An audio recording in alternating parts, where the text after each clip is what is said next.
రహస్యనామ స్తోత్ర కథనం అంటారు దాన్ని. అటువంటి లలితా సహస్రంలో ఒక్కసారి చెప్తే సరిపోదా అమ్మవారు తాంబూలం వేసుకుందని?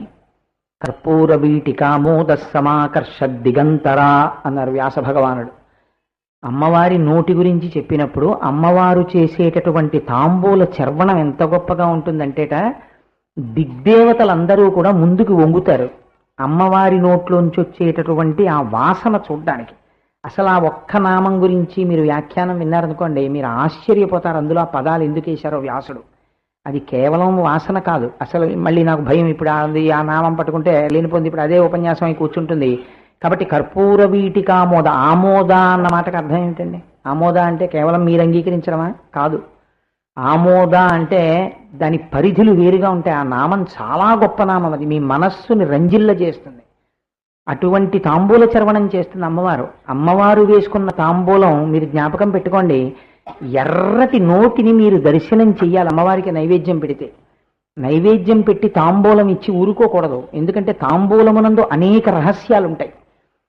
మీరు తాంబూలం ఇచ్చి ఒక మాట చెప్పాలి, వీణానాదని మీలితాధనయనే విప్రస్థ చూలింబరే.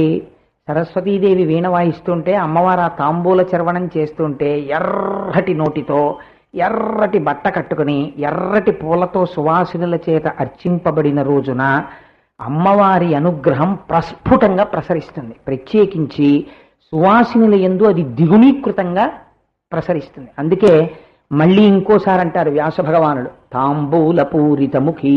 ఎందుకన్ని మాటలు చెప్పడం అంటే మీరు అర్థం చేసుకోవాలి, ఆ తాంబూలం అన్నదానికి ఎంత ప్రాధాన్యత ఉందో.